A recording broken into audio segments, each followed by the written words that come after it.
Hi friends, நீங்கள் பார்க்குற செடி என்னென்னு பார்த்தீங்கன்னா ப்ளம்ஸு. மேலே பார்த்தீங்கன்னா பூக்கள் எடுத்துருக்கு, நீங்கள் பார்க்கலாம்.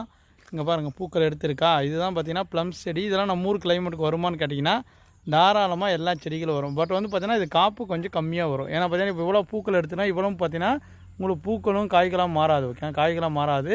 இதில் பூக்கள் கொட்டி ஒரு 5-10 காயாச்சும் வரும். ஓகே, ஆனால் நம்ம ஊர் கிளைமேட்டுக்கு ஒரு சூப்பரான வெரைட்டி தான். இங்கே பாருங்கள் எந்த அளவுக்கு இருக்குது. நாங்கள் பிளான்டேஷன் பண்ணி வந்து பார்த்திங்கன்னா ஒரு வருஷம் ஆகுது. இப்போ ஒரு வருஷம் கழித்து வந்து பார்த்திங்கன்னா ஃபுல்லாக ஃப்ளவர் வந்திருக்கு. எல்லாமே நீங்கள் பார்க்கலாம். பாருங்கள் எந்த அளவுக்கு ஃப்ளவர் வந்திருக்குன்னு. ஓகே, ஸ்டெம்முலேருந்து எல்லாமே பாருங்கள். இந்த மாதிரி குச்சி குச்சியாக தான் இருக்கும். நிறைய பேர் நீங்கள் பார்த்துருக்கேன், என்ன தம்பி குச்சி குச்சியாக எனக்கு செடி அனுப்பிட்டீங்க. நான் ப்ளம்ஸை பொறுத்த வரைக்கும் பார்த்தீங்கன்னா இந்த மாதிரி குச்சி குச்சியாக தான் இருக்குது. கிட்டத்தட்ட வந்து பார்த்திங்கன்னா 150க்கும் மேற்பட்ட 200 பூக்கள் எடுத்திருக்கு. இங்கே பாருங்கள், அங்கேயும் மேலே பாருங்கள் பூக்கள்.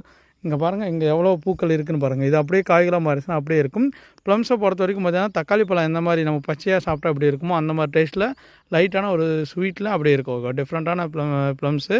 இது யாருக்கு வேணும் ப்ளம்ஸ் செடி வேணும்னா நம்மக்கிட்ட இருக்குது. வேணுமாக்கிறவங்க வாட்ஸ்அப் மூலமாக கான்டெக்ட் பண்ணி வாங்கிக்கலாம். Thank you to all. அடுத்தடுத்த வீடியோ சந்திக்கலாம்.